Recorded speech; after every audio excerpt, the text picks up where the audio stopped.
Hello everyone. तो 15 तारीख को आ रहा है खेसारी लाल यादव जी और प्रियंका सिंह का एक बहुत ही बेहतरीन सॉन्ग को रिलीज़ किया जा रहा है, जिसका पोस्टर आ चुका है और फुल वीडियो सॉन्ग का रिलीज डेट भी आ चुका है। और इस गाने को लिखे हैं कृष्णा बेदर्दी जी और इस गाने को गाए हैं खेसारी लाल यादव जी और प्रियंका सिंह जी। और इसमें म्यूजिक भी दिए हैं कृष्णा बेदर्दी जी ही, जो कि ये 15 तारीख को रिलीज़ किया जा रहा है इस फुल वीडियो सॉन्ग को।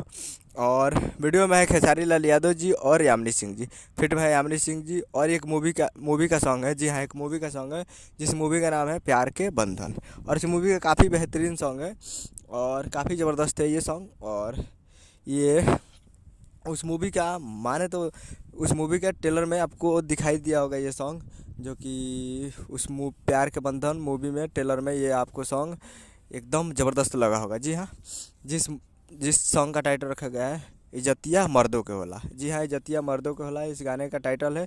और ये 15 तारीख को सुबह 7 बजे फुल वीडियो सॉन्ग को रिलीज़ किया जाता है। 15 फरवरी 2024 को सुबह 7 बजे तैयार रहेगा captain watch hits present Bhojpuri YouTube channel पे। उम्मीद करूँ कि वीडियो अच्छा लगा तो चैनल को सब्सक्राइब बेल आइकन पर ताकि किसी के सही ले लिया तो लेटेस्ट मिल आता है। मिलते हैं अगले वीडियो में। जय हिंद, जय भोजपुरी।